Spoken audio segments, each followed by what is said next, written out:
Monday, August 28th, 2023, and shit is wild out there, and welcome back! We hope you missed us because we really missed you. We really missed you guys. And welcome to Season 2, Episode 1 of Luke, Who Is Your Father? I'm your host, Jules. I'm Ricky. And I'm Kenny.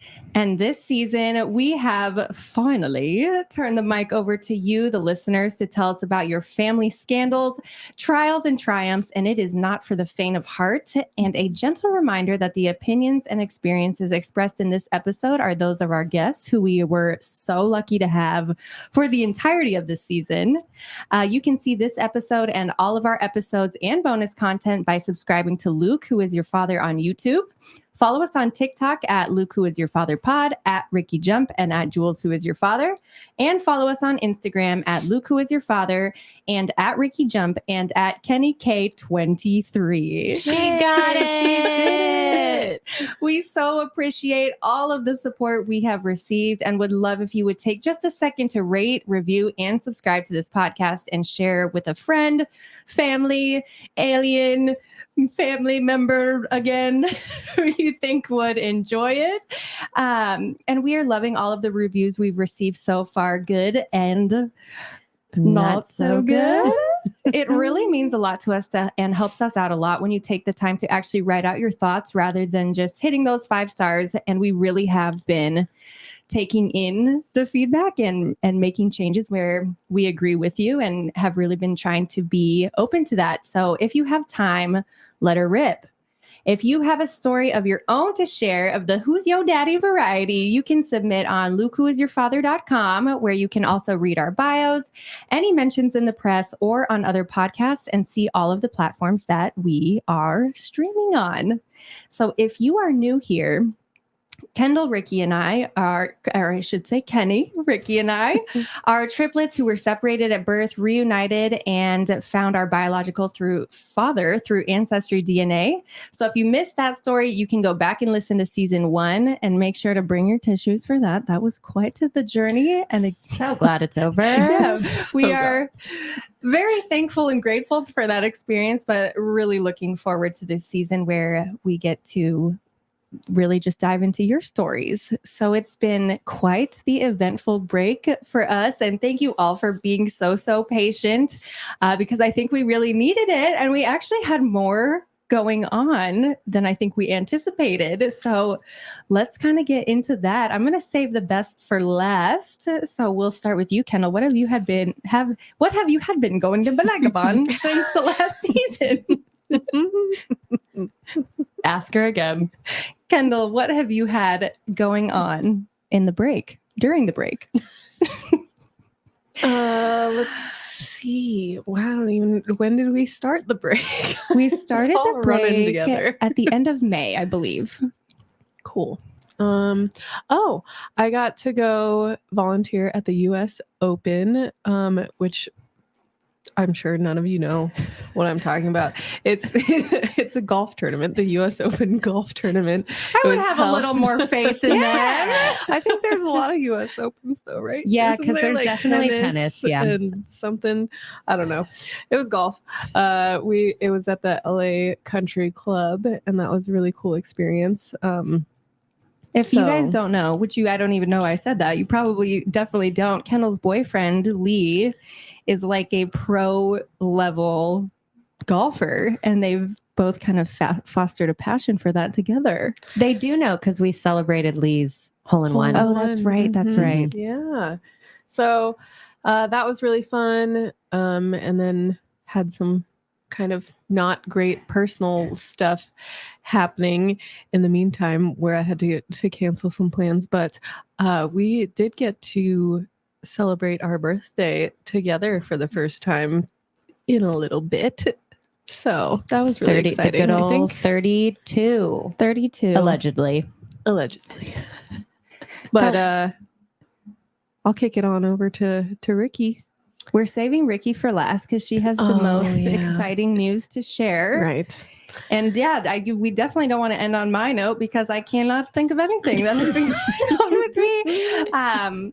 Because of what Ricky will share with us, I have been working on a new art project that has been taking up a lot of my free time. And I think I can just go ahead and spill the beans because of you guys and all of your support and just some, chain of events through social media and things like that. We have had our story picked up by a lot of different news programs and just papers in the UK and things like that. And we actually got to go on the Today Show a couple weeks ago with Hoda and Savannah, who are just angels on earth. And I think I'll let Ricky start with that. Tell us what that was like, and then we'll pop the big surprise for you. Yeah. So the Today Show contacted us on a Sunday and asked that we be out by Wednesday. And we said, really? And they said, yes. And we said, okay, then. So we all found a way to get out there on a Wednesday night, went on a Thursday morning, got to go to the NBC Today Show studio, which not very many people actually get to do, to go in and sit down, but they knew that we would crush it. Our funniest moments, I think, were in the 2 moments where we had to wave as a teaser for 5 to 10 seconds. You guys should try it. You guys should try waving for 5 to 10 seconds and see how you feel about it. So we did, in fact, get scolded by the Today Show staff because we just could not behave during that. And yeah, got to sit down with Hoda and Savannah. The Today Show had actually put together a segment. And if you all watched it, it was a 7-minute segment. We were on for the last 3.5, and they did not show us the segment before that until we were sitting on the couch ready to roll the cameras. And it was so sweet that by the time they actually got to us all, we were kind of in tears and had to wipe those off and chat with Hoda and Savannah. They are the most professionals that I have ever seen in my entire life. And Hoda did say that she would be listening. So Hoda. Hey, Hoda. Hey. And Savannah. And Al. And Savannah and Al. We know you're there and we love you. We love you. We had just the best time. It was so much fun. So much fun. Me and Kenny got there a day before Julian, and I don't know if you all have had the pleasure of hearing the Ode to the Polar Bear. It is the pre-episode or any important event ritual that we do it's from Balto, the movie. And Kendall and I got to go a day early and go to the Balto statue, which we've been wanting to do since we were youngins. I was really, really sad that I missed that. But yes, you could see what led to the Today Show was we were in the Daily Mail. That article is hilarious. The comments are more hilarious. Thank you, UK, for brightening my day. And then that was picked up by the New York Post, which then made its way to the Today Show and then was syndicated on E! So all very exciting. Be sure to share those with someone you love. And my special news over the break, I got engaged. She's engaged. So, you guys should see this ring. If you absolutely have to see this ring. Go to Ricky's socials and whatever, because it's stunning. Colin did such a good job. He did such a good job. I'm holding it up so everyone go subscribe to our YouTube channel, which is popping off as well. And you can go see it there. But that was so exciting. I got engaged in Paris, which I was not expecting at all. Because he told you to not be expecting. Right. And then Julia and Kendall were nice enough to participate in putting together a surprise engagement party for me at the place where me and Colin had our first date. And I was the most surprised anyone's ever been. So, she really did almost fall over. We have to give all credit for that to Joe and Annalise. Yeah, Though. I don't think we can take a whole lot of credit for that one. We but just showed up. we did. We were invited. It was nice. It was great. Yeah, so we are so excited to be back, but obviously had a busy break that we very much needed. And do want to shout out Keith, who sent us lovely birthday presents for our birthday. It was so sweet. And we still have to use our birthday gifts, and we'll send photos to both Keith and we'll make The some socials. posts about it. Yeah. Mhm. I think we decided to use that for a celebration for the episode 1 dropping. Yes. Oh, perfect. Yeah. Perfect. All right. Well, let's get into things. And we're going to start with our new question for the season. We decided to shorten this one up a little bit based off the feedback we got. And I'm going to start with Kendall. Kendall, what is your favorite TV show and why? Dude, are you okay, let me think here. There's just so many. Man. Can I do my favorite at the moment? Yeah, perfect. Maybe? Okay. Shoot. Great, because that's a lot easier. Wait, I know. I don't think because we're like in between shows at the moment. The most recent one that we just watched is called Full Circle on HBO, and that was really good. It was one of those that was, I think it's a limited series, so there were only like 7 episodes. But thoroughly enjoyed that. It was kind of sad that it's over. How Very about good. you, Ricky? I'm going to have to go recency bias as well because I fucking love TV. And if it's on, I've probably seen it, but I am missing my little Succession babies with my whole heart. Oh, I just bought me, Colin, my best friend Jade, and her boyfriend Waystar Royco hats, which I love. And a few people have actually stopped us and asked us if we worked on the show, which has been hilarious. But yeah, Succession, I think that's the best writing I've seen in a long time. That score moves me to my core, and Roman is my man. Roman is one of the best characters to grace my television screen ever. he's hilarious.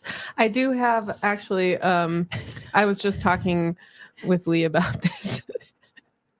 The Bear.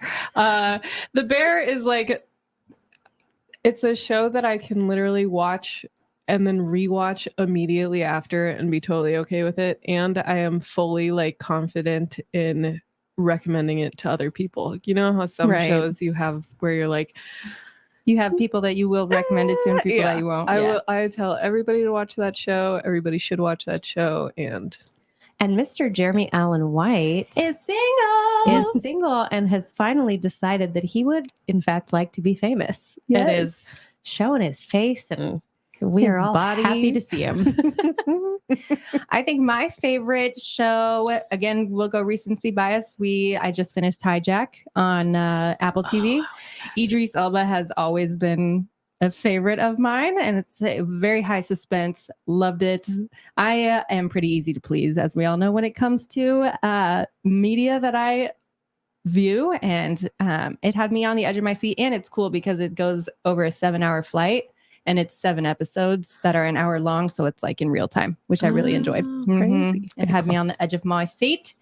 All right. Well, speaking of favorites, we are so excited to bring you our guest for this week.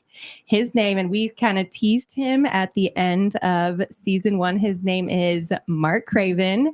I was scrolling Reddit one day and I found an AMA about a man who was raised by a severely racist mother.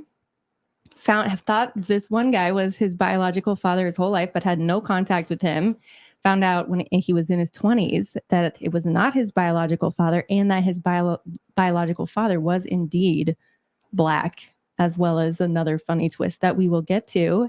Mark is a published author. He just released, well, not semi-recently, came out with his book, Dads Kiss Your Sons, and just has a really interesting story to tell. We're really going to dive into his childhood to start it off. And kind of see the resilience that he's displayed all throughout his life. So without further ado, here is Mark Craven and Luke, who is your father. All right. So we have Mark Craven with us today. Mark is a best-selling author, life coach, badass father, and he has plenty of daddy issues himself. And today we're going to kind of take it from the top. Mark, hi, how are you? Hey, how are you guys? Hi, Mark. Welcome to the pod. It's good to be here at the pod. We have been anticipating this for, I feel like, literal months now. Yeah. I stumbled upon you. Tell everyone how I stumbled upon you. Yeah. So actually, my wife started. I don't know how to Reddit, so she was like teaching me how to Reddit, and she posted on her like feed like an AMA, but it was my story. So she's like, okay, go on and answer all these questions that are coming in. But yeah, we posted an AMA about the. I don't even remember exactly the title. I should like pull it up, but it was something like.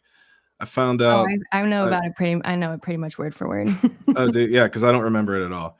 But it did get a lot of hits. It was sort of like, I guess it sort of went like a little viral. Like when we saw like the hits that it had on our end, it was like 130,000 or something. I was like, wow, that seems pretty intense. Yeah. So humble, Mark. You're viral. Just embrace it. I'm just, you got to sell yourself. You're in this self-promotion world. You got to be like, listen, I'm a best-selling author. I sound like an asshole when I say that. Like, and at least I feel like Redditor. That's what it is. It's a viral Redditor. Yeah, I saw his Reddit AMA post, and I think I did something so tacky in the comments. I don't even think I asked him a question. I think my question was, "Do you want to be on our podcast?" And then sent him a DM. So we are blessed enough to have you with us today, Mark. Last season we started with the crazy question a day, and this season we have a little bit of a different theme, and it's going to be "Tell me about the last time you." So for today. Tell me about the last time that you laughed so hard that you cried. Oh man, just this past, what day was that? Just this past weekend, last weekend, I was with my one friend Greg, who's just anytime we get together, we just laugh until it hurts. And love that. We were laughing at my blood work that came back about like my cholesterol being too high. So yeah, we were laughing at my expense, but it was good. It was really funny. You gotta do it. Yeah, I need to eat less pizza is the moral of the story. Oh, it's pizza. I was gonna say, are you a red meat man? Is it wine? Is it butter? But pizza. Pizza and wine. Every day. I can eat pizza every day and hot dogs. Same. I don't think there's a pizza hater in the house today. If someone says they're a pizza hater, they're lying. Yeah. I literally worked at a pizza place for 3 years, and everybody was like, "You're gonna get so sick of pizza," and I still did not get sick of pizza. Same. I'm and then literally in the same boat. I worked at a pizza shop for a long time, and I don't want that pizza, but yeah, I could still eat pizza every single day. I think Jules is the only one who didn't. I worked at the Hut. I have never worked at a pizza shop. Maybe I should quit my job and start working at a pizza shop just to fit in. Absolutely. Will you turn my volume up in my headphones a little bit? Yes, thank you. Okay, perfect. Well, yeah, a little down. Okay, that's great. Okay, Mark. So I think just to start off, because we want to kind of take it from the top. Just tell us a little bit about yourself. Where did you grow up? And then we'll kind of get into the meat of this crazy story that you have to tell. Sure. Yeah. So I grew up in Pittsburgh, Pennsylvania. I didn't have a dad growing up, and me and my mom just did not get along at all. We had a pretty terrible relationship until I was like 15. She moved to California when I was 15, and I stayed in Pittsburgh. I lived with my aunt. But yeah, it was just she had a lot of untreated, undiagnosed mental health issues. And, it was just dealing with a lot of, like, she was a pathological liar. So it was dealing with a lot of empty promises on top of empty promises. And, it was rough. I mean, the first, literally, and I write this in my book, is like the first memory I had is seeing her cut her wrist with a steak knife. That's like my first memory. I was probably like 3 or 4 or something. But she, trigger warning. I should have probably said that. Well, we got that covered for you. Yeah, we're all over it. Sounds good. You say all the triggers, we'll put them in the podcast. Okay, sounds good. Sounds good. Yeah. So, she didn't do, ultimate damage to herself. My grandma kind of like grabbed the knife out of her hands. Those two were like always fighting with each other. at like level 2000, so she grabbed the knife and, didn't really leave any lasting impressions except with me. Right. Like 30 plus years later, I'm still thinking about it.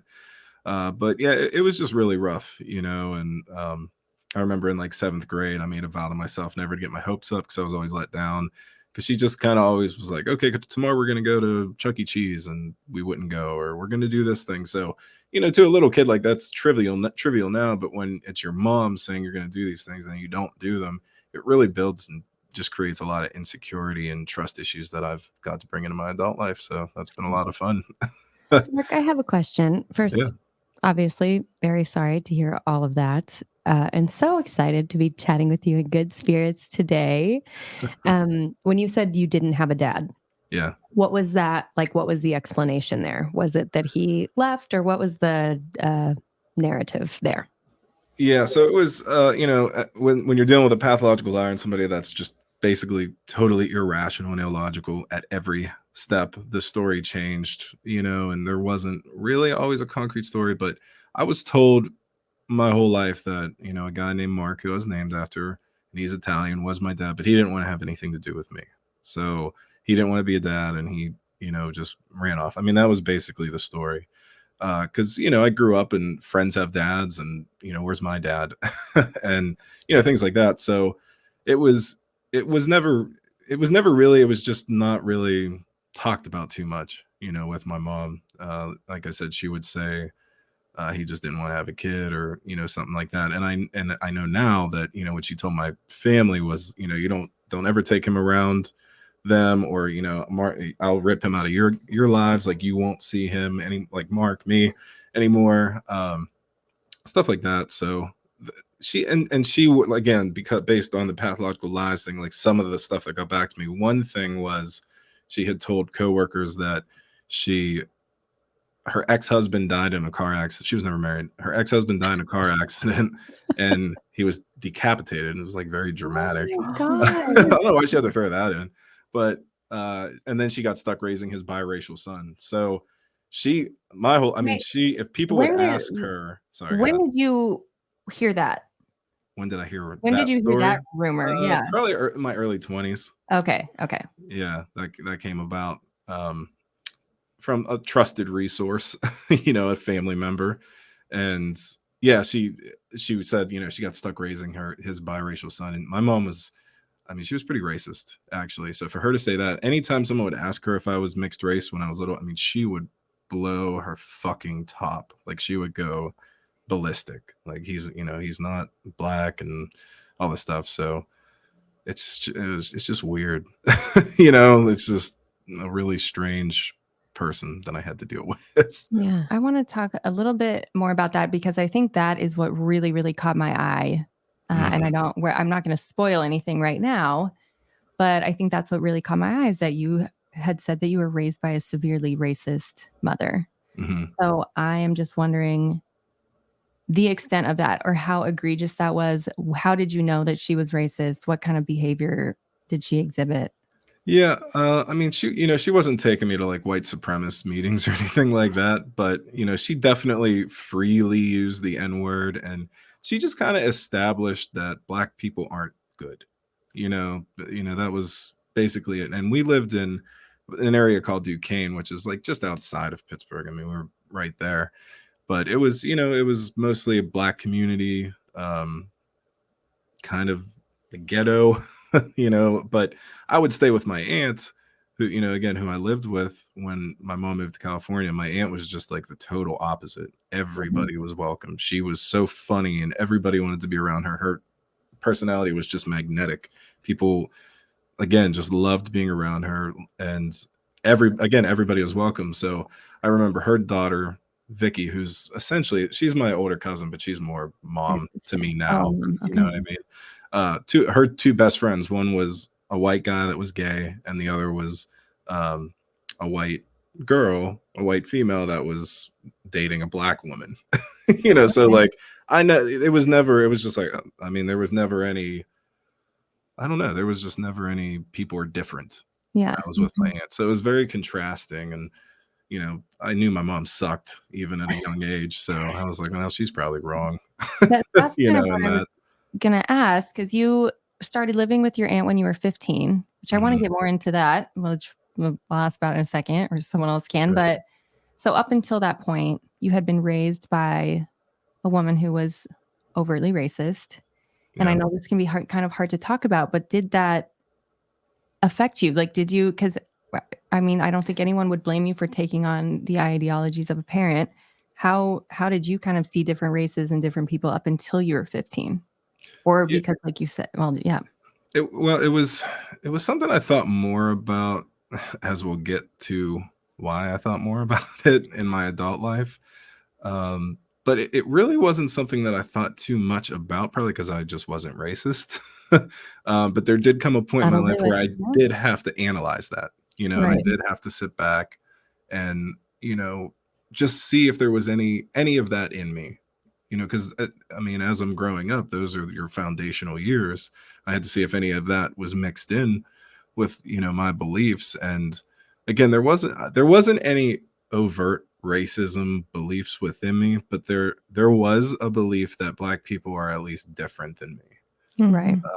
So that was there, and it was really subtle, and I think that's important to recognize, and it's important to talk about, because I don't think racism is always it's not always just so blaring and blatant, and here's all the Confederate flags, and here's the white hoods and burning crosses. That's not always what racism is.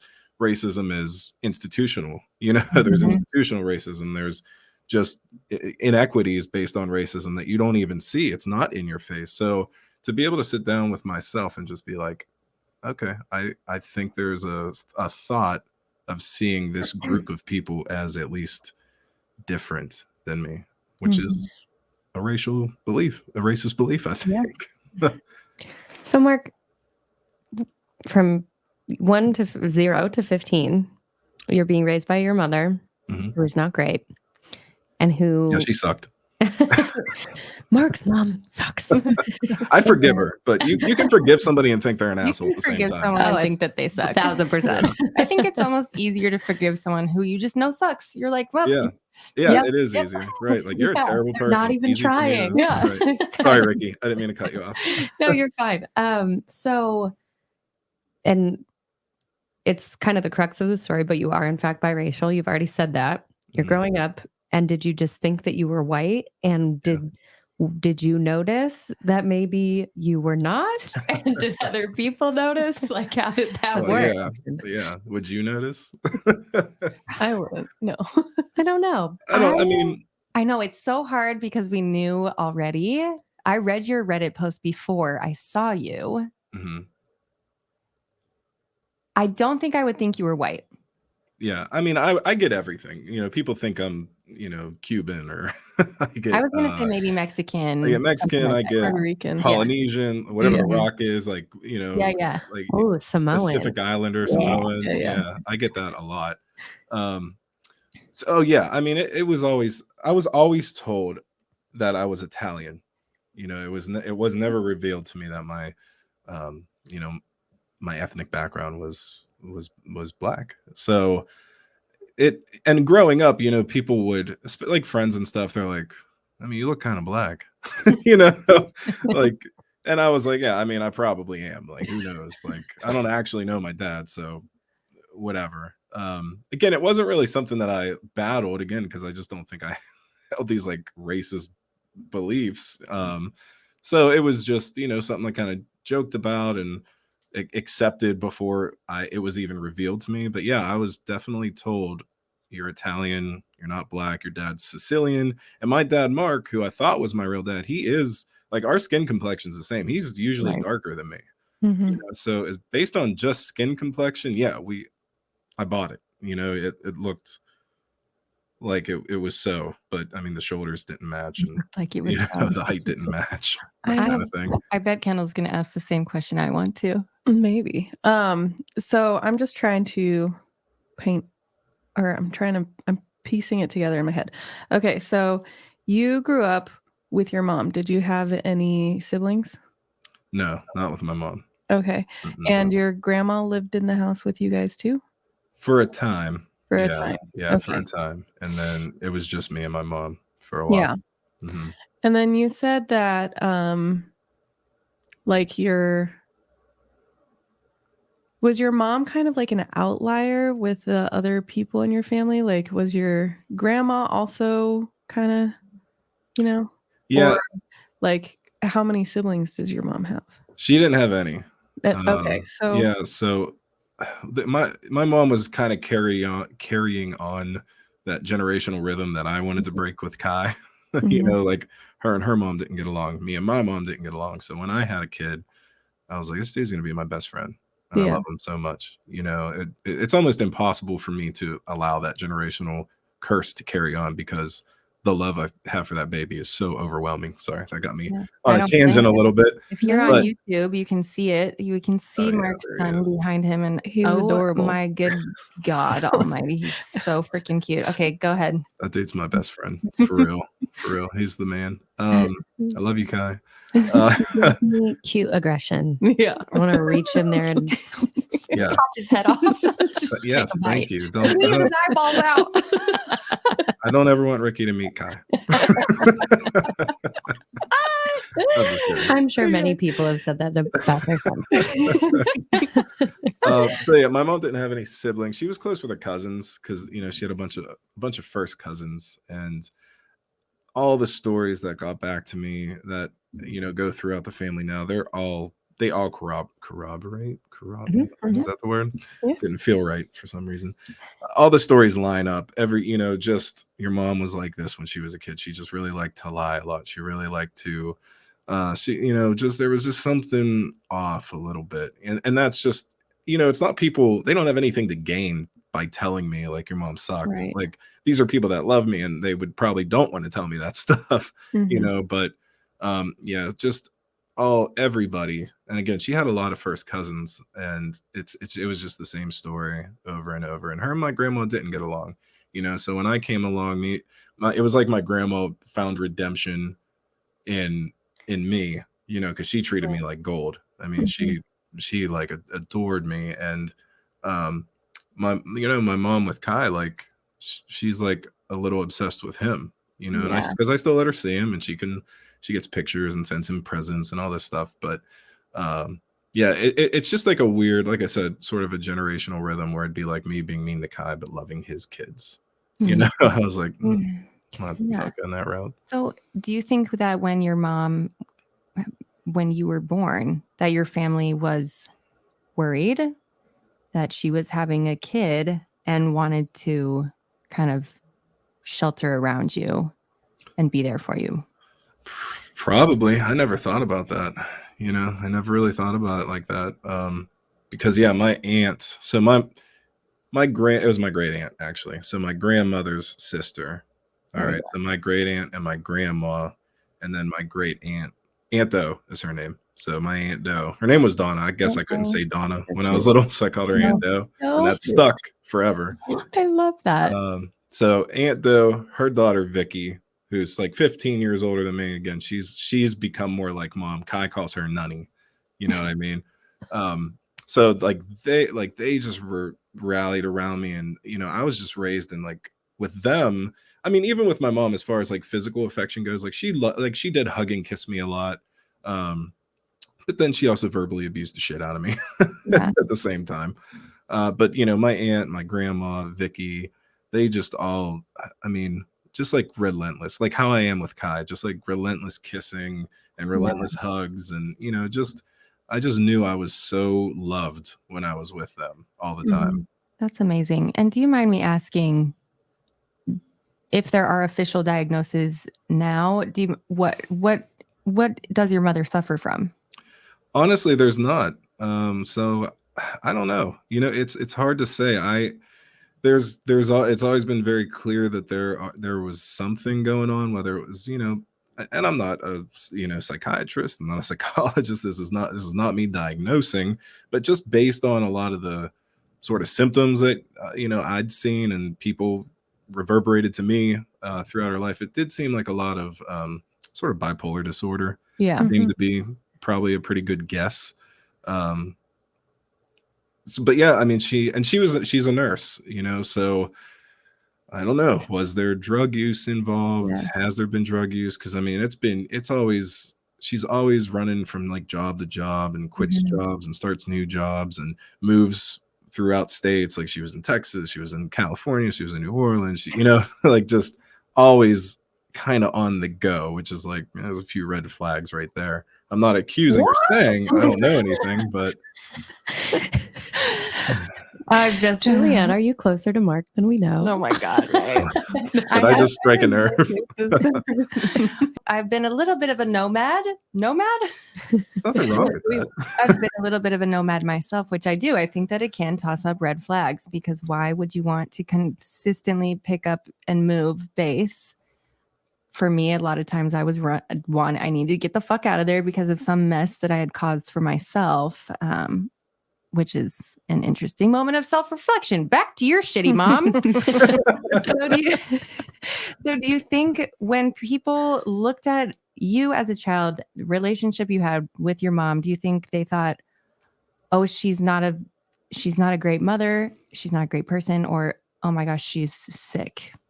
I think they were probably concerned that like she's sick. She's off. We gotta maybe make sure Mark's okay. Yeah. Because I was like the first, sort of grandbaby to my grandma, well, the only one, and then the first, like even to my Aunt Do, because Vicky and her brother Nick, they didn't, they were still younger, so they didn't have kids. Vicky didn't have kids until I was like 12.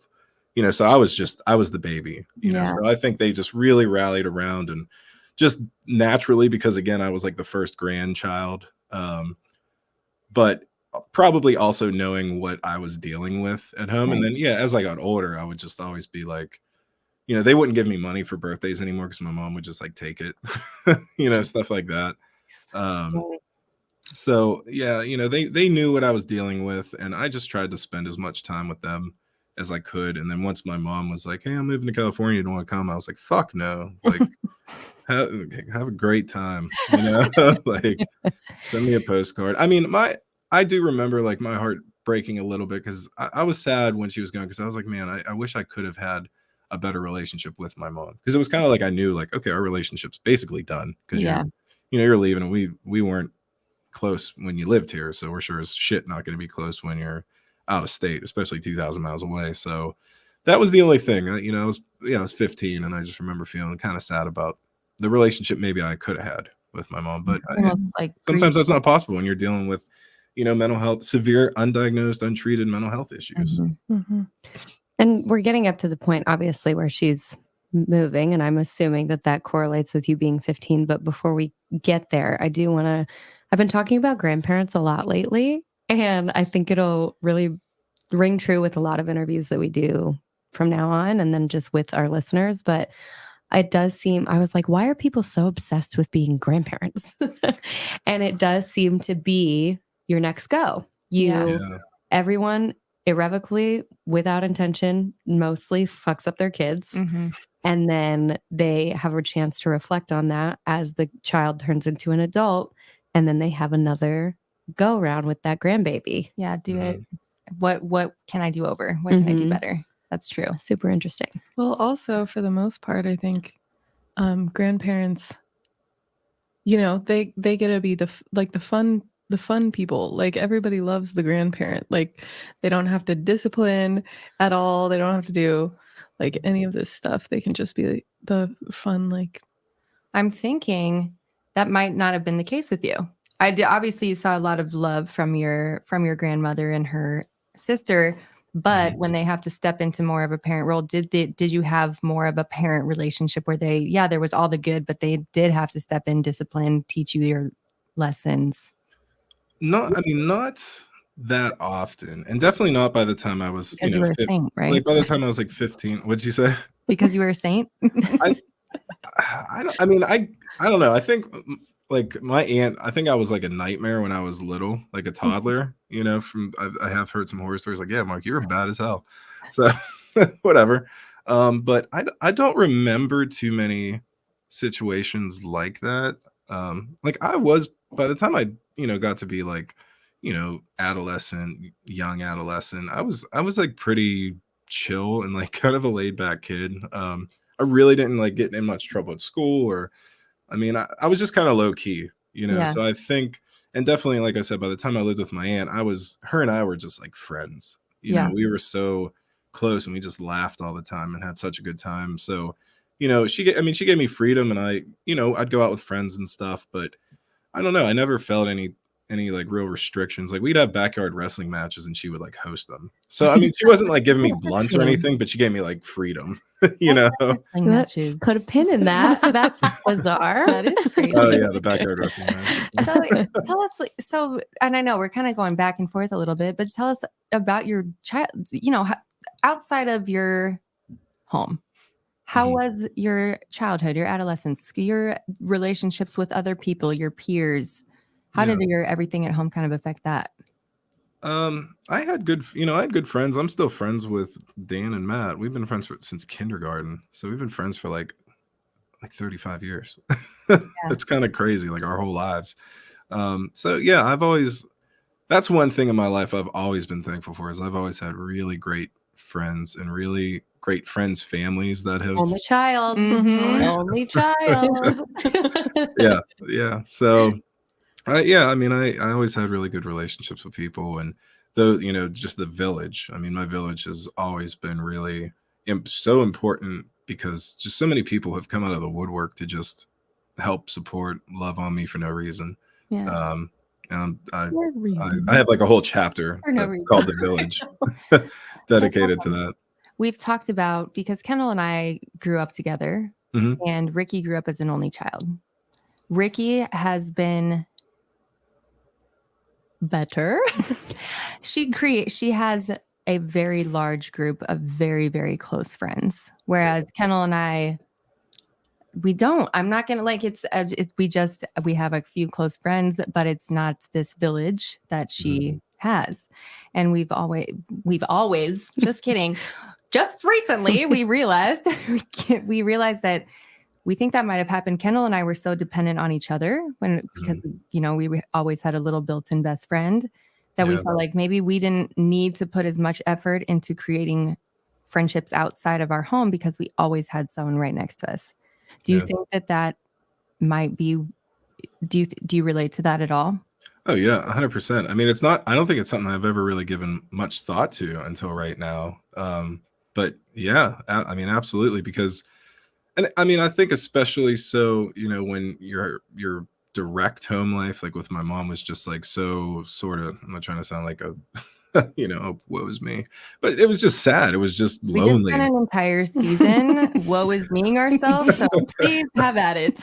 Yeah, So there wasn't anything to look forward to at home. My mom worked a lot, especially as I got older and I'd be home by myself. So yeah, I didn't have there was nobody there, So yeah, I think it was a natural response, or natural something to want to feel some kind of connection with people. And my only choice was, not at home. It was everywhere else. So. Ricky and I are both tearing up. What do you think, Rick? Oh my God, we're one episode in and still crying. That's unbelievable. Guys. And I don't know. I don't know, Mark, if you listened to the entirety of our podcast, but we did have on Dr. Darla, who more or less confirmed exactly what we're talking about. That people. I did not hear that episode, but that's. You gotta go check it out. Girl Fight, episode 8. Go check it out. I will. But yeah, I think it's not something that I really thought about until I got closer with Julianne and Kendall and just saw the discrepancies between the way that we formed connections when we got older. And it was because I was just so isolated for the majority of my life. So you just seek connection elsewhere. So I'm feeling intense camaraderie with you at the moment. Me too. Yeah, that's really awesome. I felt something in my chest just now. That's real. That's real. That's real energy, real connection. So, go ahead, Kenny. No. I just saying I love it. Can we take a pause? Yeah. I've got to pee. Isn't he great? Mark's so great. Oh no, Mark. you guys are great. Thank you. So fun to talk to other I'm people. so happy. Oh my God, I'm so happy. It is fun. It So is fun. nice. Yeah, that's wild. I literally never thought about that. Yeah. Isn't that Ever. crazy? Yeah, I never thought about that. We like never had to like put ourselves out there in any way. We were just like, oh, we're uncomfortable. We'll hang out with each other. Yeah. Can you imagine? No, I can't. That's that's like so foreign to me. And it's You so know? like on the one end, it's so nice, right? Because they've always had that sense of a connection with each other. But then like, It's such a detriment. yeah, put them in the middle of a social situation and they're bound to Like, just be 800 clam up. times more uncomfortable. Oh, So it's terrible. lazy. Yep. It's Yeah, another way to think lazy as about it. I'm like, oh my God, I have to text and call people? Fuck that. And now you're doing this show, so you got to like I said, self-promote and tell people how great it is. Like it's uncomfortable. It's awful. Like I post stuff on Facebook and I'm like, I feel like such a dickhead, but Okay. Do you have Whatever. a podcast? No, I did, but I kind of put it down, so I'm not okay. really. It's not We worth don't need to talking about. Plug it. okay. All right. Where did we leave off? Because I have a question. I think. Yeah, just you open can- for the question. Yep. So, and Ricky, this is actually a good. Well, this will be interesting. Ricky, and I'm going to speak for her, does not plan on having children at all. But if you did, do you have any big feelings about having been an only child? Is the first part of my question. Not really. I mean, to be honest, I never thought about it how we're talking about it right now. I guess if I really dug deep, I don't know. I almost feel like, no, I wouldn't have wanted someone else to have dealt with what I had to deal with. That sucked. I don't want to bring that shit on anybody else. Very selfless. You know? I would be like, I wish someone would have been there to Been in the Here to help us deal with in the this. trenches with me. Yeah. Okay.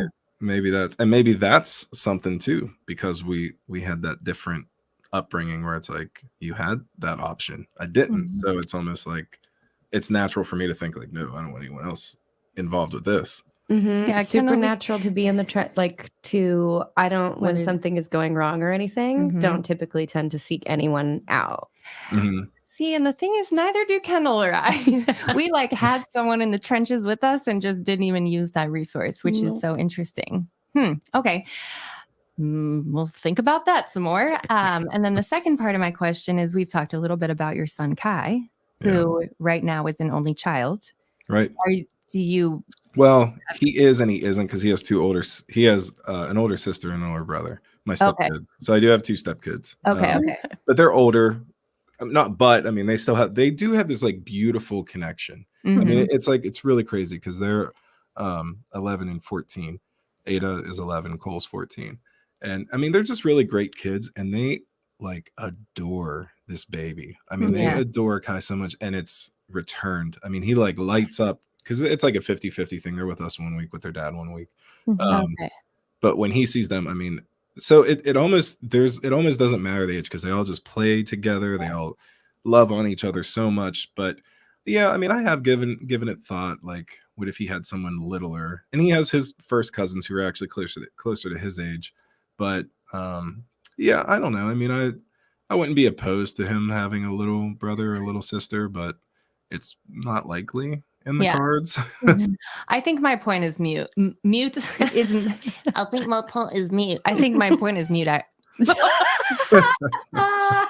Moot points. It's a moot point. Moot. I don't think I realized that you were a stepfather before you were a father. So no, it's still I think it's an important delineation, you know. Yeah. And again, because there is such an age gap. So Kai's like he's a little bit behind on speaking because you know a lot of times when little ones have maybe someone who's like 2 years older than them or a year older than them, they tend to speak sooner because they see their older brother, older sister communicating like them.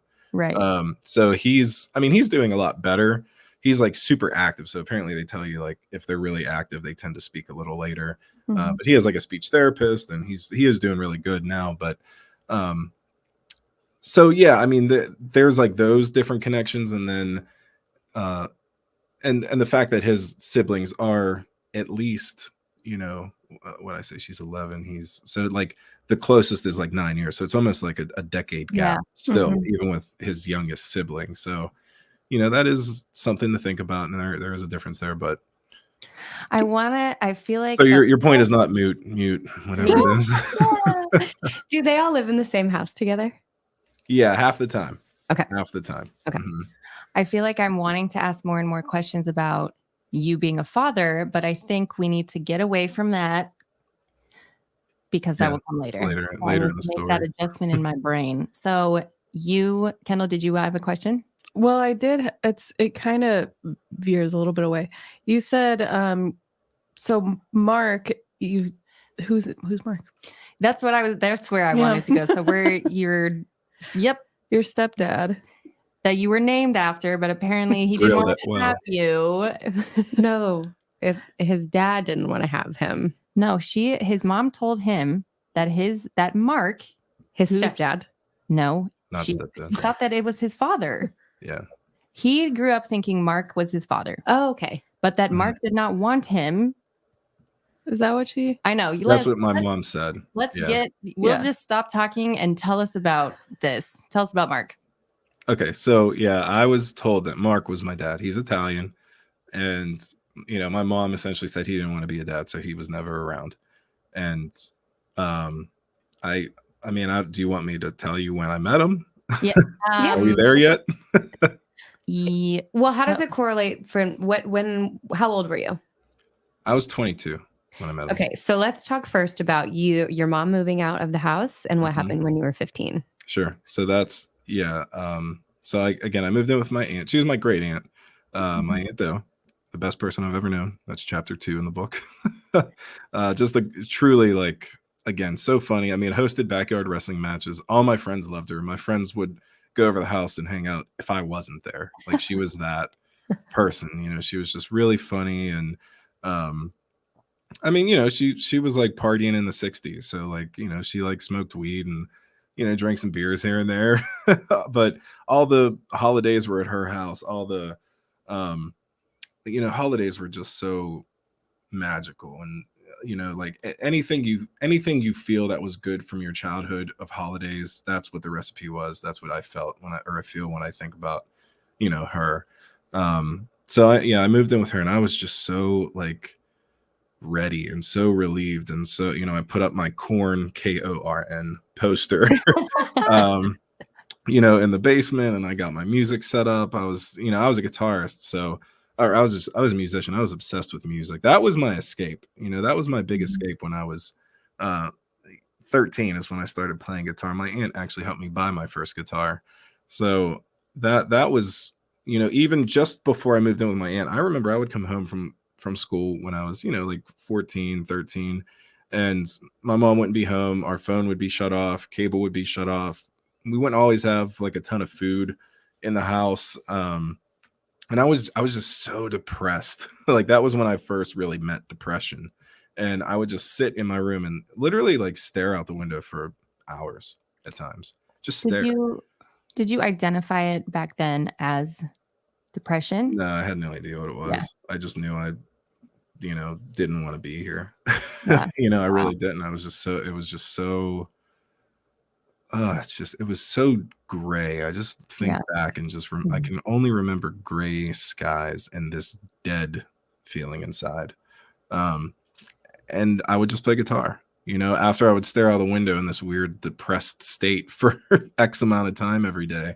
I would play guitar and I would just listen to, metal. And I played guitar until my fingers bled. I was just like, this is my tool to get me the fuck out of this mess. And then shortly after that, 15, my mom moved to California. I moved in with my aunt and brought my guitar and my amps. I set up in the basement, had all my, music there, and it was great. I was just at home. I never felt home anywhere. And I just felt at home. And I remember I would go up to my aunt all the time. Try not to get emotional. I loved her so much. I usually only get emotional when I talk about Kai, but get emotional. What's that? Get emotional. Get emotional. It's good for the show. Shed some tears, damn it. Do you know what show you're on? So I remember I would go into the kitchen, where my aunt always was. She was such a great cook. And I would just hug her and kiss her and tell her, like, you can never die. Like, you can't go anywhere. Because I wouldn't know where to even begin. Like, where to even go from here. You're the best person I know. And we would just laugh all the time. And I remember I was there was like an Eminem music video on like MTV. This is like MTV days when music videos were there. And he said something like VD, and I was like, Aunt, what's VD? And like she explained, like, oh, that's venereal disease. That's when, and she would like just go into it. Like she was just wild, Mark, when you moved in with your aunt, did your mom put up a fight at all? No, Yeah, can you tell us about what the goodbye was like? Yeah. I don't really remember it, to be honest. I don't really remember a goodbye. I'm sure we had one, but I think I was just so focused. And I actually, you know what? I think, you're pulling up deleted memories.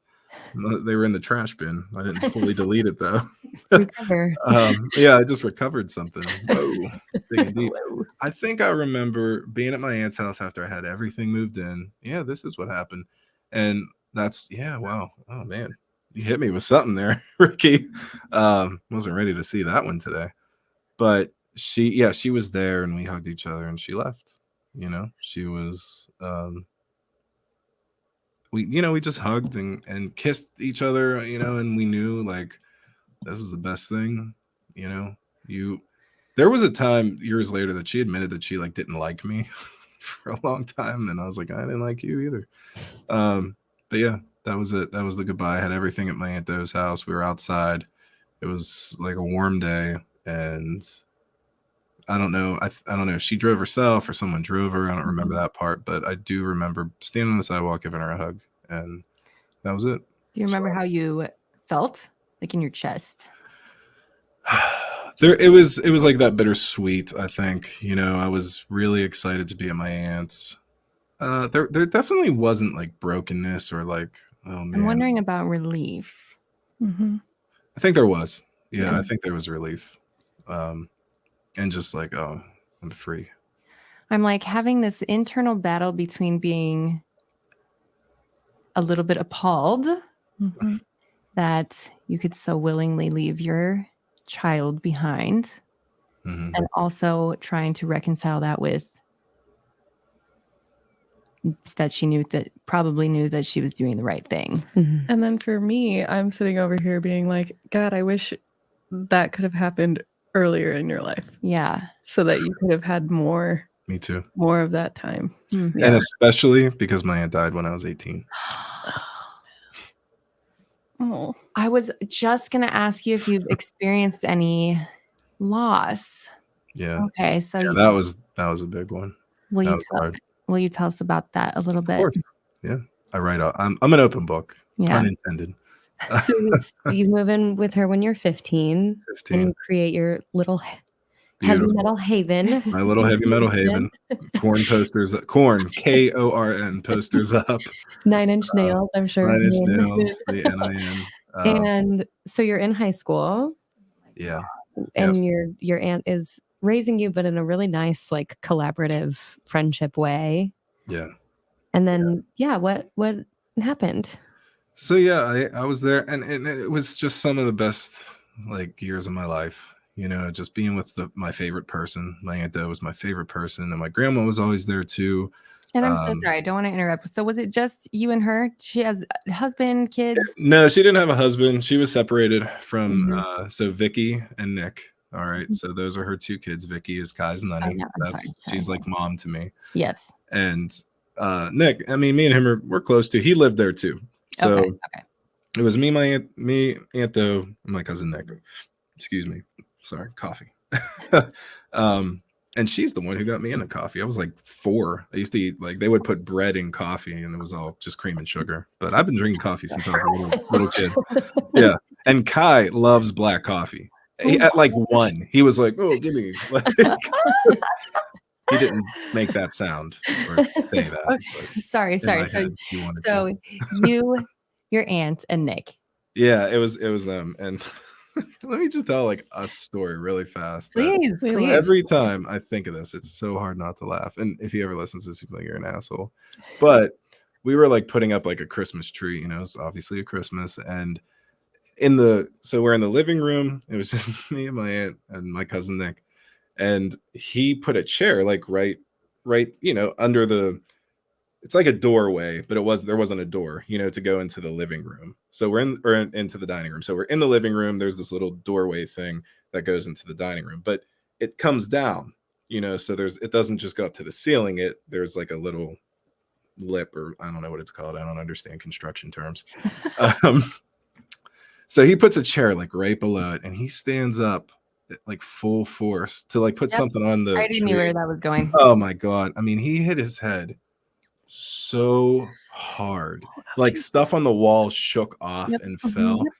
And I looked at my aunt, and we both had tears in our eyes of like holding in the ridiculous laughter that was trying to explode out of us. And I mean, she was way stronger. I mean, she's like, "Are you okay?" And You know, he he just had like that metallic taste in his oh mouth. yeah, like Oh, it was I've never seen somebody hit their head so fucking hard. When And I like was he like his face is like super red, and he's just like, oh, like he just like went upstairs Mhm. and left, and me and her just looked at each other and That's died good. laughing. Like Laughed like so that's hard the you relationship. We were like dying laugh. It was hilarious. But when I was like in high school, we had like a staircase going down to our downstairs. So it went like 6 stairs, little landing, 7 stairs down. So there was like an overhang from the second set down to the basement. And I started to trip down the basement stairs. So I was like, fuck, I'm just going to jump the stairs. It's like 10 stairs. And I jumped, and I forgot about that overhang. And I leapt with all my might straight into the wall. I know this feeling, and just collapsed at the bottom of the stairs. And my friend Abby was in the basement, and my mom was upstairs. And my mom was like, because she heard it, as you know. And my mom was like, oh my God, what happened? Is she okay? And my friend Abby was like, she's not okay. I was okay. I did. It was like shocking. And I'm sure they did. Now we have a good laugh about it now. But I feel your pain, Nick. Yeah. Your pain. It's funny now. It was funny for me then. Yeah, mine was a little bit like, ooh, she might have broken her neck or something. Right. He might have too. I was like, we were like, does he have a concussion? Like, should we let him go upstairs? You know, like, but no, we just laughed like two assholes. That's you know? hilarious. And they've never been the same. Okay, so you're growing up there, and again, like, you know, just really, I remember I would go out, you know, with friends skateboarding or whatever, and I'd come home, and I would every night I would go and like at the door of her bedroom, and I would just watch. She was sleeping, and I would watch just to make sure she was breathing, because I was so scared to lose her. Like, there was nothing wrong, there was nothing going on, but I was so like, this is the only person that has ever helped me, has ever taken care of me, who's ever made me feel like this level of love. And I would just stand there and I'd watch, and like she would breathe, and I'd be like, okay, I can go to bed now. Like every night I would do that, you know. You sound like such a sweet kid. Yeah, it's like old soul, sweet kid. I think I have an old soul. I I definitely think when someone grows up in such tumult, it goes one direction or the other. Yeah, I feel like you and Mark have a lot in common. Are you finding that? Yeah. I love it. I know, that's what I I love you guys. You guys are awesome. I can't wait to group hug. We're going to be in Texas at the same time. Yes, hell yeah. Yes. So before we get into what happened to Aunt Doe, so you're just the sweetest kid. Were you dating? Did you play sports, or were you like a skater? Yeah, I was a skater. Like the hottest girl in high school. She used to call me Freak, but she like loved me, and I loved her. Like, so we've been friends like ever since. Like after high school, I found out she actually like had a like kind of crushed on me. We might have did a little something after high school, but I'm just kidding. I'm not kidding. We did a little something. And it was great. I was like, yes, the hottest girl in high school. But no, I never really dated anyone. I was like a chubby kid, and like painted my fingernails and wore parachute pants. And My mom forced me to play baseball and football when I was like in like fifth and sixth grade. I remember, and I fucking hated it. I still hate sports. I don't give a fuck about sports. Like, I got not one fuck to give for sports. I'm sorry, like nothing against sports people. And I know Kai's probably going to be in the fucking NFL. Like, it's just what I'm gonna probably have to deal with, but it's fine because I love him. But yeah, so I was not into sports. I went to a private Christian high school, so we really didn't have sports there anyway. And yeah, again, I was just into music. I was a skater. Just skateboarding, playing guitar, listening to metal. They're like, he's definitely not black. yeah. Like all the not black, anything not black, but it's wrong. I was nature versus nurture. I was not black. This whole time, were you wondering about your dad, having a sense of here and there, but not really. Not by this point. Not by like high school and stuff. I just didn't really. I wouldn't wonder about my dad if I had an Aunt Doe either. Yeah, right. I mean, I had Aunt Doe, so I didn't give a shit. I didn't really think much about it. It would come up here and there, like, again, friends being like, dude, you're definitely black. I'm like, yeah, probably. But I don't know my dad, so whatever. But yeah, it really wasn't something. Yeah. It just really wasn't something I ever thought about, So it sounds like you really had a void maybe filled by your Aunt Doe. And then I'm curious to obviously we need to know what happened. And then I'm wondering how that played into maybe how you felt about your dad after that. You mean after what happened to my Aunt Doe? Like, was I then looking for like a dad? No, I mean, I'll answer that just right now. It never. Yeah. Mark reached out to me when I was 22. If he never would have, I would have never probably thought any more about dad. I just didn't have one. I think I accepted it at a pretty young age. And, I think I would have just kept going through life, giving an ever decreasing amount of thought to it.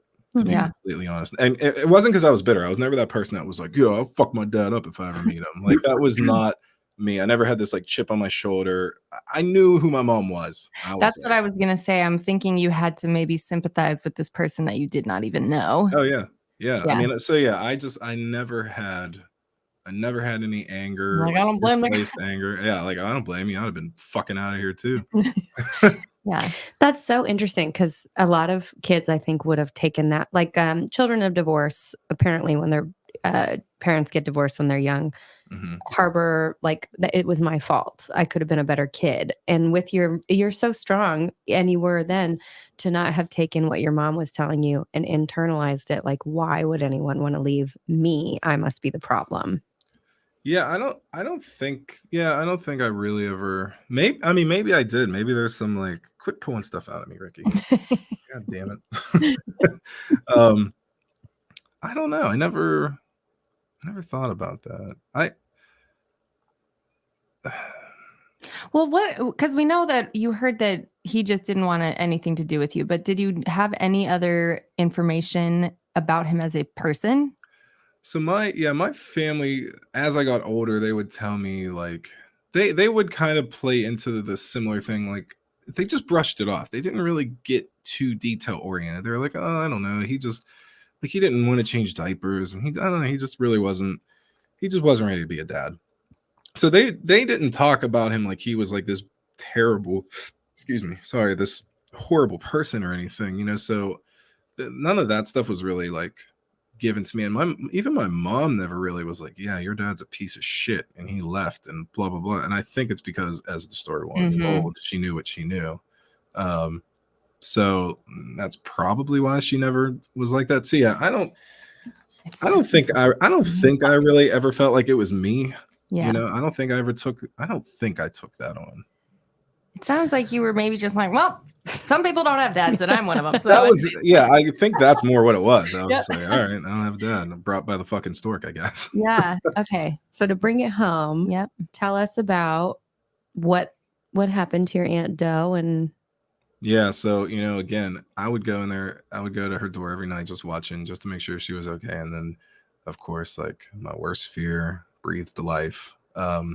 She started getting like stomach pains, and she wasn't really eating.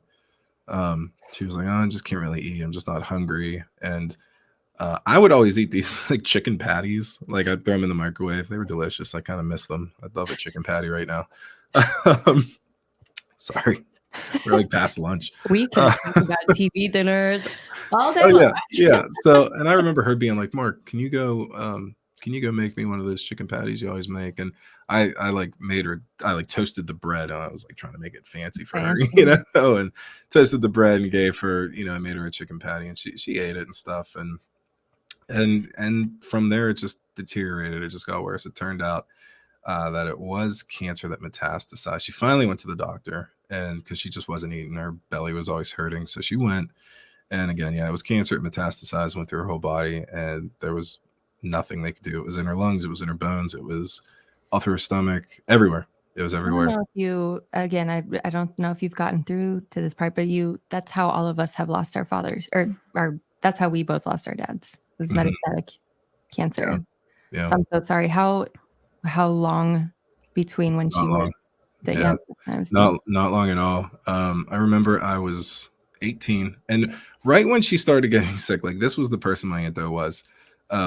I used to sleep on the couch, you know, downstairs. I still sleep on couches. Like I'm a couch person. I don't know. Like I love sleeping on the couch.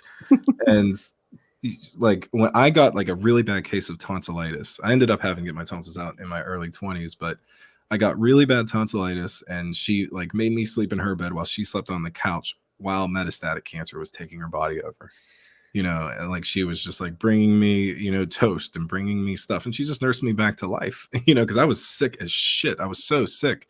And I mean, just the most selfless, loving, incredible, beautiful, funny, great person I've ever known. And she, you know, she did that for me, and right after that she gets in the hospital, and then she's in the hospital and I called her in the hospital one time. I was like, I'm having weird back pain. I don't know. She was like, oh, it's your kidneys. You need to drink some baking soda water. I drank it and I was good. And I was like, oh, okay. Thanks, Aunt Doe, you know. I went to visit her in the hospital. She looked normal. You know, she was same Aunt Doe, like just funny, joking. And it was a bunch of us in the hospital. I'll try to get through this part without being emotional. It was my, you know, Vicky was in the room, and her son, Nick, my mom was there, my grandma, her sister, and the doctor came in, and she was introducing everybody, said, you know, this is this person, this is this person, and she like grabbed my hand, and she was like, and this is my baby Mark, you know. So I just always held this like beautiful part in her heart that she always would let me know, you know. She always let me feel loved and let me feel like I didn't feel before that. And it wasn't long after that, maybe 2 weeks, my mom called me and said, you have to get to the hospital. Aunt Doe's dying. And I get to the hospital. I barely remember what she looked like, because my aunt used to wear a wig, actually. Like my whole life, I never saw my aunt without a wig, and she didn't have it on. I still can't really remember how she looked, because she was always the person that had all the answers. She knew everything. She had, you know, baking soda water, that'll help you. That, you know, that kind of, she was the strongest person I knew. What's VD before Google? Aunt Doe knew. You know, that was her. And I get there, and she's just laying in bed and pale and weak. And again, I don't really remember what she looked like, but she had a lot of morphine. You know, they were just making her comfortable. And she was just like staring up at the ceiling just for a long time. And then I went over to her and I said, hey, and she looked at me, and I was like, listen, I want you to know that if it wasn't for you, I wouldn't be here, because I was so depressed. I wanted to kill myself before I moved in with her. I don't know how I got through that. There's a System of a Down song called Lonely Day. And he says, such a lonely day. It's a day I can't remember exactly, but he says, it's a day I'm glad I survived. And I feel like that's what depression is. You survive it, you know. And you it's so bad sometimes. It's like, oh, I'm so thankful I survived that, because it's so overwhelming, and it just rips every ounce of everything out of you. And I held her hand, and I was like, you saved me from that, and thank you, because if it wasn't for you, I wouldn't be standing here. And I actually wrote in the book, I'm like, man, if not for her, so much wouldn't exist, specifically my little stinky boy right there. And she looked at me, and she was like, she called me Marky. No one else is allowed to do that. Now everyone's going to do it. But she looked at me and held my hand and said, Marky, don't cry. I'm going dancing. And then she looked I got chills in my neck just now. And then she like placed her eyes back. She fixed them back on the same spot in the ceiling, and it wasn't long until we watched her take her last breath. Sorry. So it sounds like she, by the time she got herself checked out, it had already kind of spread everywhere. Yeah. Were they able to figure out what, like, Treatment. the original, like, what kind of cancer it was? Vicky told me, she said it, I can't remember exactly what she said, but yeah, by the time, like wherever it originated, it was too late. By the time they found it, it had already metastasized through her whole body, and it was weeks. Yeah. You know, I'm so sorry, Mark, that you went through that loss. That sounds Thanks. like it was rough. Yeah. It was really rough. You know, But I do hope you know that, you know, like you made the last few years of her life like the best that they were, and she made those years the best for you. you just hit me with that one, Kenny. Thanks. Thank you. You guys got to say a nice goodbye, which I know so many people don't get that opportunity. That's true. So I'm glad that You know, that is really true. Like, yeah, I mean, I got to tell her exactly what was true. I said, thank you. Like, thank you for loving me. And you know, what's wild is like when she passed and transitioned, I was like, all right, well, I can't get sick because I don't have anybody to take care of me. I didn't get like sick until I was in my late 20s. Yeah. You will. It was like 10 years. It was like 10 years before I got sick again. Yeah. Well, I had my tonsils out, but I just had to get it done. I wasn't sick. I just had to get it done in my early 20s. And so that was, that was 18. And then at 21, I was standing right next to my grandma with the same thing. I remember my grandma in the room crying, saying like, I'm next, because there were 3 sisters.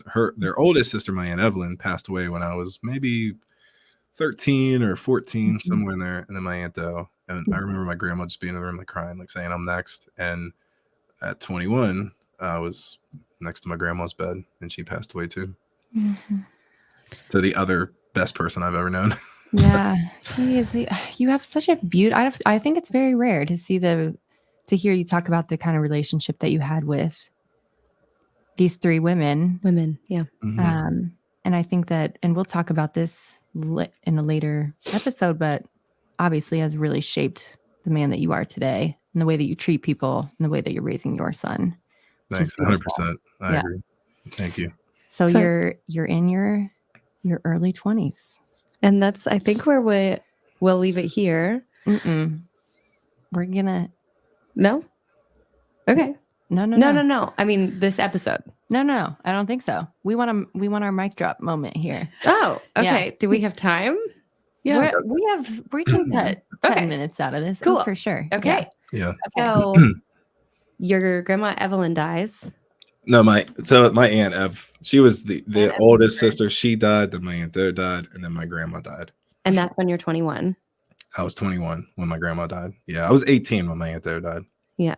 And so now you have your mom somewhere floating around out there. Yeah, I mean, we were still disconnected. I think she was in Texas at the time. And then Mark reaches out to you. So now at this point, I start working in a pizza shop, and I actually became an EMT. So I was working on an ambulance, and I was singing in a metal band. So I was pushing my rock star thing. We were playing shows. We played Warped Tour in Pittsburgh. At that time, did you make out with Ricky ever? We might have. Oh my God, that flies directly in the face of what I was just going to say, which was, if we didn't have proof otherwise that we get into, I would be 100% convinced that we were conceived via the same sperm donor and making out all the while. Ricky made out with Tyson Ritter at Warped Tour. Okay, so you're doing your rock star thing. Yeah. Wait, Tyson who? Tyson Ritter, the lead singer of the Rejects. All American Rejects. Oh. Don't be too impressed. Who She is paid him. having a She paid him to do resurgence as a movie star. I'm sure we'll very talk cool. about it at length. Okay. Yeah, so I was doing that, playing in the band, and we were doing some cool things.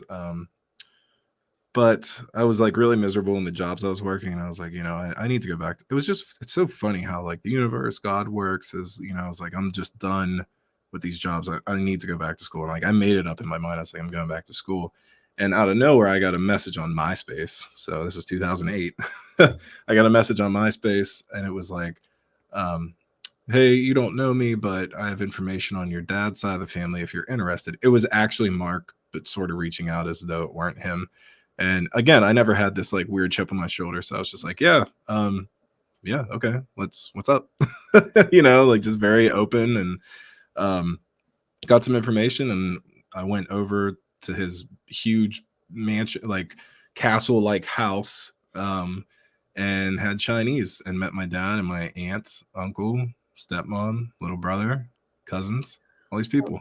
It was like a little reception for you. That's the reason that they were there, was to meet you. Yeah. I had General So's. Okay. And how did it go? How did you feel? I wanted to puke on the way there. I was with my ex-girlfriend now, but girlfriend at the time, and then my best friend, Dan. So, we all went, and I was, again, leading up to the house, I was like, oh man, I just want to throw up. And then we get there and it was cool. It was just immediately cool. And he ended up offering me a chance to move in with him, like rent free, and to pay for school. Because up until that point, I hadn't gone to school, but I did make the decision I need to go back to school. And then this person appears in my life. And the universe gave you a benefactor. Right. Yeah. So I did. I took him up on the offer because I was living in like the ghetto. There was like a fucking hole in my ceiling with plaster falling all over the place. Like, yeah, he's like, you want to move into this castle? I was like, say less. Yeah. Yeah, I do. I really do. Let's do it. Yeah, there was no like, oh, aren't you mad he was out here? No. He has a castle. I don't care. I know who my mom was. I don't call me a sellout. Call me whatever you want. I don't give a shit. I was ready. I was ready for change. So I lived with him for 3 years, and went back to school. And he was really important to me because he had like a master's degree, and I never really saw much like higher education in my life, so I didn't really know how possible it was to do what I did. Now I have a master's degree. So he was really instrumental and just so important in that part of my journey, into higher education. I've been working in higher education now for over a decade, and it started there. So I lived with him for 3 years, and then we did a paternity test, and it came back negative. Sorry. When you met him, we'll come back to that. When you met Mark, were you looking for some of yourself in him?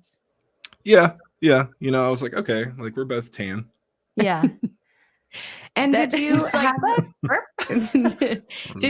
a discussion? Like, was he eager to give you his side of the story in terms of what happened with your mom and why he hadn't been in your life? Yeah, he was like, you can ask me anything. And, we did have this like really beautiful relationship, and he ended up taking me to California. We went to Miami.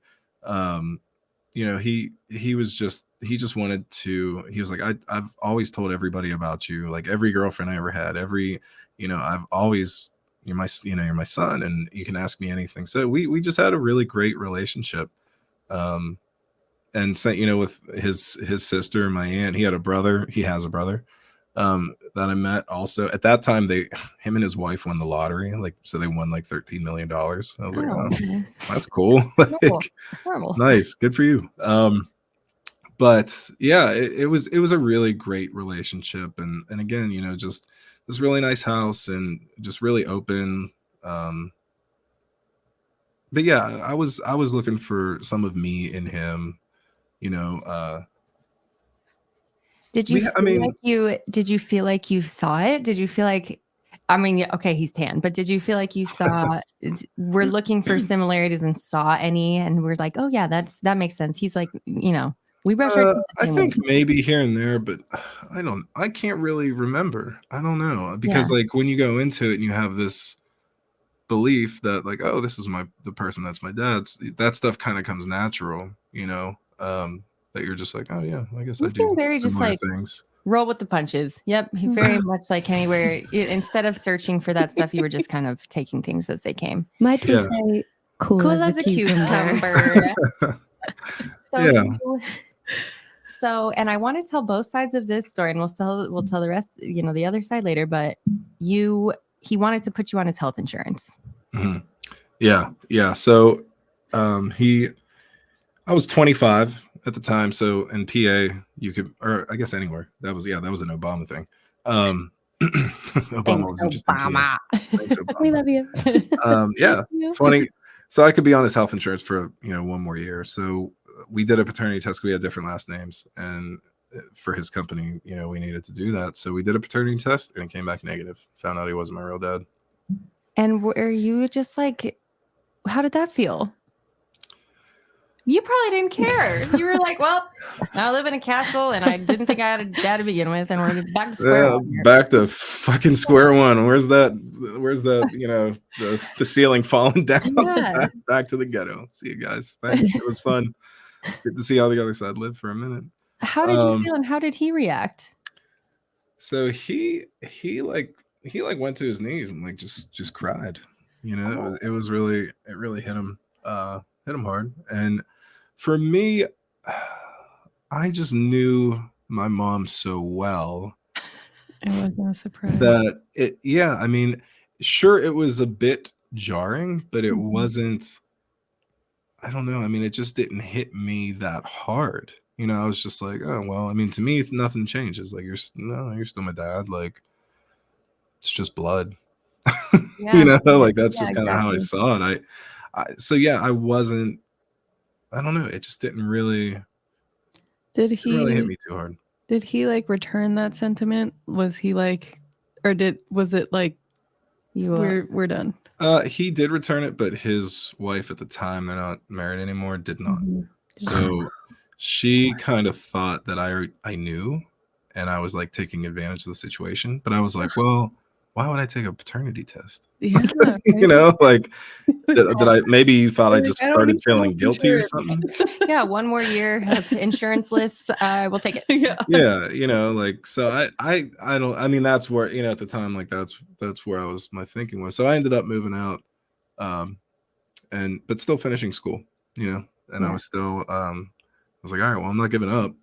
I'm not giving up on this. I'm still going to keep going. So. And then what happened? So I'm telling Vicky, Nunny, Kai's Nunny, about, this test came back negative, and she's crying. I hate your mom. Like, I can't, just all this stuff. And she was like, look up a guy who wrestled in the WWF in the 80s. And I don't share his name publicly because I don't feel like getting sued for like defamation or anything. But I pull up this video, and it was like looking into a mirror. There was just no question. I didn't need the ancestry test that I would later get that would connect me officially with blood 100%. I didn't need that. Just this video from 1983 of a guy wrestling in the WWF. I was like, oh, there he is. Like, just no question. No question at all. He was a WWF wrestler, and he was. Oh, and yeah, the other part, Mark was Italian, as we know, and he was black. So my real dad is actually black. Incredible. See you guys on the next episode. Yeah. Well, I can't wait to get into the who's your daddy of it all. And I'll let Jules take us home and kind of give us a rundown of what we might talk about next episode. But I just want to say, I think after wrapping the first season, I, at the very least, was definitely feeling like an exposed nerve. Like I have not necessarily been well. And to come into this and have the realization and talking to you that our hearts and are about to get way bigger is fucking incredible. So that's awesome. And that's the beautiful thing about being broken open is you see what's inside. Yeah. Thank you so much to Mark for taking us through his childhood. And I think it was just a really, beautiful journey. He has certainly been through a lot, and it has been so much our pleasure to get to know him and to really be taken through his childhood, the way, his relationship with his mother, which I think is another way to answer the question, who is your father? And I know that just the resilience that he has shown, not only throughout his entire childhood, but since then, has been really impressive to us. And we can't wait to hear more about the results of this DNA test. Yeah, and he's just such a gracious guest, honestly. I hope it comes through for everyone listening, but his energy is super calming, super zen. He's so easy to get along with. And yeah, he just kind of makes you want to give him a big hug, big bear hug. We could just like talk to him forever. He's just such a lovely guy. Also, he was kind enough to send us some pictures of his metal band days, and they are incredible. So you have got to head over to our socials and check those out because you are not ready. For sure. So I think next week we are going to be diving into part 2 of his episode, which just really dives into him finding out who his biological father is, sort of what came with that, him becoming a father, and his kind of professional endeavors that are all intertwined in that. So we cannot wait to see you there next Monday for part 2 of Mark's interview. For now, we are signing off. In the meantime, we hope you leave feeling a little bit more normal in your own family dynamic, excited for the possibilities, and more curious about the world around you. Have a good week, take things in stride, and leave people better than you found them. We'll see you next time. Bye. Bye.